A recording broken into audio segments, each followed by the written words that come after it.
ఒకసారి భక్త సింగ్ గారి దగ్గరకట కొందరు విశ్వాసులు వచ్చి, అయ్యా మీ పరిచర్య ఇంతగా అభివృద్ధి చెందడానికి కారణం ఏమిటి, అసలు మీ విజయ రహస్యం ఏమిటి అని అడిగారంట. అందుకు భక్త సింగ్ గారు వారిని తన గదిలోకి తీసుకువెళ్ళి, ఇదిగో ఇవే నా విజయానికి కారణము అని చెప్పారట. వారు దగ్గరకు వెళ్ళి చూస్తే నల్లగా మోకాళ్ళు సైజులోనట గుంటలు కనిపించాయట. అవి ఆయన ప్రార్థన చేయగా పడిన మోకాళ్ళ గుంటలు. నా ప్రార్థనా జీవితమే నా విజయానికి రహస్యము, ఇంకేం లేదు, నా ప్రార్థనయే నా విజయానికి రహస్యము అని చెప్పారట. సహోదరి సహోదరుడా, స్తుతి నీ స్థితిని మారిస్తే ప్రార్థన నీ పరిస్థితులన్నిటినీ మార్చివేస్తుంది. నీవు ఏ స్థితిలో ఉన్నా అవి ప్రతికూల పరిస్థితులైనా సరే అనుకూలముగా మార్చగలిగేది ప్రార్థన ఒక్కటే. ప్రార్థన క్రైస్తవుడికి ఊపిరి ఊపిరి ఊపిరి. మనం కూడా విజయం సాధించాలి అంటే ఈ సక్సెస్ సూత్రాన్ని మనం పాటించాల్సిందే. ఈ భక్తుడి వలె ప్రతిరోజు ప్రార్థన చేసే అలవాటుని అలవర్చుకోవాల్సిందే, వేరే మార్గం లేదు. క్రైస్తవుడికి ప్రార్థనయే ఆధారము. ప్రార్థన చేయడం మంచిది, అయితే ప్రార్థన చేసే పద్ధతి తెలుసుకుని చేయడం ఇంకా మంచిది. ఏమి అడగాలో, ఎలా అడగాలో, ఎప్పుడు అడగాలో తెలుసుకుని చేస్తే మంచి సత్ఫలితాలు వస్తాయి. మనలో చాలామందికి ఎలా స్టార్ట్ చేయాలో తెలియదు, ఎలా ముగించాలో తెలియదు, అసలు ప్రార్థనలో ఏమి అడగాలో కూడా తెలియదు. మన ప్రార్థనలకు జవాబు రావాలి అంటే కొన్ని సక్సెస్ సూత్రాలు మనం పాటించాలి. బైబిల్లో ఉన్న భక్తులకు దేవుడు చాలా ఇస్తానన్నాడట, కానీ భక్తులే వద్దు ప్రభువా నీవు మాకుంటే చాలయ్యా అని అన్నారట. తీసుకో అని అడిగినా కానీ భక్తులు అన్నారట, వద్దన్నారట. మనమైతే ఏం చేస్తాం? అవసరం ఉన్నా లేకపోయినా ఏది పడితే అది అడిగేస్తాం. కానీ ఈ భక్తులట ప్రభు ఇవ్వడానికి సిద్ధంగా ఉన్నా భక్తులు తీసుకోవడానికి సిద్ధంగా లేరట. అయితే కొందరు భక్తులు కొన్ని అత్యవసర పరిస్థితులను బట్టి కావాలని కోరుకున్నారు. వారి స్వార్థం కోసం కంటే కూడా దేవుని ప్రణాళికలో అవసరాన్ని గుర్తించి అడిగారు. అందుకే వారట సక్సెస్ఫుల్ లైఫ్ని లీడ్ చేయగలిగారు.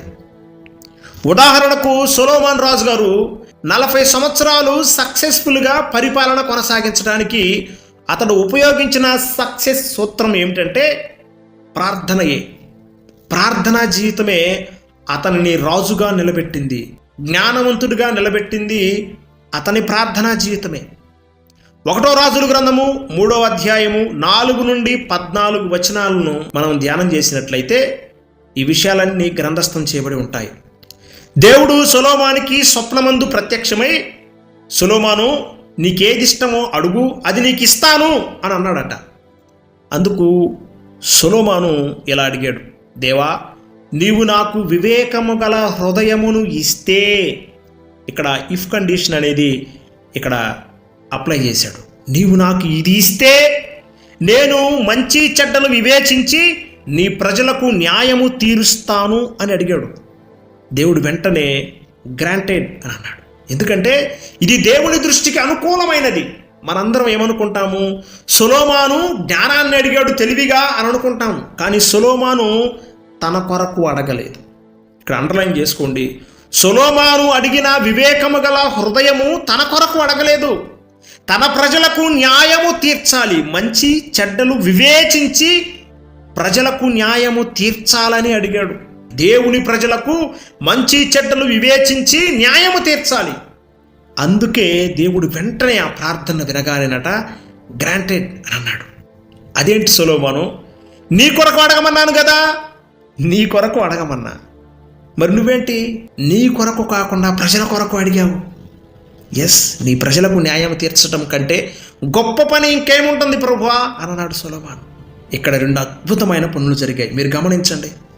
మొట్టమొదటిది ఏంటంటే దేవుని ప్రజల అవసరము ఇక్కడ తీర్చబడింది. దేవుని ప్రజలకు అక్కడ ఏం కావాలి? నీతి న్యాయములు తీర్చే రాజు కావాలి. అక్కడ సొలొమోను రాజు వల్ల వారికి న్యాయము తీర్చబడింది. రెండవది అదే విధముగా సొలొమోను రాజు జ్ఞానవంతుడిగా ప్రపంచంలోనే ప్రఖ్యాతి పొందాడు, ప్రఖ్యాతి చెందాడు. ఎలా చెందాడు? మొట్టమొదటిగా దేవుని ప్రజల అవసరాన్ని తీర్చాలి అనుకున్నాడు. దాని ద్వారా దేవుడు ఏం చేశాడు? తనకు జ్ఞాన హృదయాన్ని ఇచ్చాడు, వివేక హృదయాన్ని ఇచ్చాడు. అతడు ప్రపంచంలోనే ప్రఖ్యాతి చెందాడు. మన ప్రార్థన ఎలా ఉండాలి? మన అవసరం కంటే ముందు దేవుని అవసరాన్ని గుర్తించాలి. అప్పుడు వెంటనే దేవుడు అంటాడు, మీ ప్రార్థన అనగానే గ్రాంటెడ్ అని అంటాడు.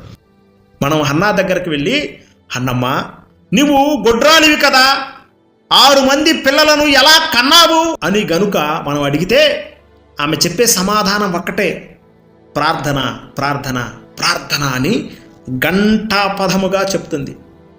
ఆమె ఉపయోగించిన సక్సెస్ సూత్రం కూడా ప్రార్థనయే. 1 సమూయేలు గ్రంథము 1వ అధ్యాయము 10-11 వచనాలు మనం గనక చదివితే దాంట్లో ఆమె చేసిన ప్రార్థన ఉంటుంది. దేవా నీవు నాకు కుమారుణ్ణి ఇస్తే, ఇక్కడ కూడా ఇఫ్ కండిషన్ అప్లై చేయబడింది. నీవు నాకు ఇస్తే నేను వాడిని సేవకుణ్ణి చేస్తా అని ప్రార్థించింది. దేవుడు వెంటనే గ్రాంటెడ్ అన్నాడు. చూడండి ఎంత అద్భుతమో కదా. అక్కడ అవసరాన్ని గుర్తించింది. ఎవరి అవసరాన్ని గుర్తించింది? దేవుని యొక్క అవసరాన్ని గుర్తించింది. దేవుని మందిరంలో ఉన్న కొరతను గుర్తించింది. హన్నా తన అవసరం కంటే కూడా షిలోహు మందిరములో సేవకుల కొరతను మొట్టమొదటిగా గుర్తించి, అయ్యా నేను లోటులో ఉన్నా, నీ మందిరం కూడా లోటులోనే ఉంది, కాబట్టి నేను నీ మందిరంలో ఉన్న కొరతను, ఆ లోటును పూడుస్తా, ఇదిగో గొడ్రాలు అనే నిందను నాకు తీసివేయ్యా అని ప్రార్థన చేసింది. ఇక్కడ కూడా 2 అద్భుతమైన పనులు జరిగినట్లుగా మనం చూడవచ్చు. మొదటిది, ఆమె ద్వారా షిలోహు మందిరానికి అద్భుతమైన సేవకుడు వచ్చాడు. అదే విధముగా ఆమెపై ఉన్న గొడ్రాలు అనే ముద్ర కొట్టివేయబడి అమ్మా అని ఆమె పిలిపించుకుంది. 2 అద్భుతమైన విషయాలు. ఒక మంచి సేవకుడు వచ్చాడు, ఆమెకి గొడ్రాలు అనే ముద్ర కొట్టివేయబడింది. నా ప్రార్థన కూడా సక్సెస్ఫుల్ అవ్వాలి అని ఆశపడుతున్నావా? అయితే ప్రార్థనలో ఏమి అడగాలో తెలుసుకో. దావీదు కూడా ఇలాంటి అద్భుతమైన ప్రార్థనయే చేశాడు. తన కుమారుడైన సొలొమోను కోసం అతడు ప్రార్థన చేశాడండి. 1వ దినవృత్తాంతాల గ్రంథము 29వ అధ్యాయము 19వ వచనమును మనం బాగా పరిశీలన చేస్తే అక్కడ దావీదు ప్రార్థన చేస్తున్నాడు. ఏమని ప్రార్థన చేస్తున్నాడంటే, దేవా నీవు నా కుమారునికి నిర్దోష హృదయమును దయచేయము, అప్పుడు వాడు నేను కట్టదలిచిన ఈ ఆలయమును నీ కొరకు కట్టిస్తాడు అని ప్రార్థన చేశాడు.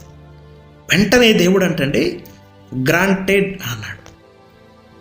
ఎందుకంటే ఇక్కడ దావీదు తన కోసం అడగలేదు, దేవుని కోసం అడిగాడు. దేవుని మందిరము కట్టబడాలి అని అడిగాడు. ఇక్కడ కూడా 2 అద్భుతమైన పనులు జరిగాయి. ఏంటంట? ఒకటి, దేవుని మందిరము నిర్మించబడింది. రెండవది, దావీదు కల నెరవేర్చబడింది. ఇంకో అద్భుతమైన విషయం ఏంటంటే, దావీదు అడిగినట్లు దేవుడు సొలొమోనుకి నిర్దోషమైన హృదయాన్ని ఇచ్చాడు. నిర్దోషమైన హృదయముతో సొలొమోను దేవుని మందిరాన్ని కట్టించాడు. మందిరము కట్టించగానేనట దేవుడు సొలొమోనుకి స్వప్నమందు ప్రత్యక్షమై సొలొమోనుకి జ్ఞాన హృదయాన్ని ఇచ్చాడు, పేరు ప్రఖ్యాతలు ఇచ్చాడు, ఐశ్వర్యమును ఘనతను కూడా ఇచ్చాడు. కామనగా ఈ 3 ఉదాహరణల్లో నిగూఢమైన సత్యాలు మనకేమర్థమవుతున్నాయంటే, వారు దేవునిని అడిగారు. నిజమే, అడుగుడి మీకు ఇవ్వబడును. ఎస్, అడగాలి. భక్తులు అడిగారు, తీసుకున్నారు. వారి అవసరాలతో పాటు దేవుని అవసరాలను కూడా తీర్చారు. గుర్తుపెట్టుకోవాలి, మన ప్రార్థనలకి దేవుడు మొట్టమొదటిగా జవాబిచ్చాడు. మన విశ్వాస యాత్ర ప్రారంభించినప్పుడు మనం ఏం చేసామో తెలుసా?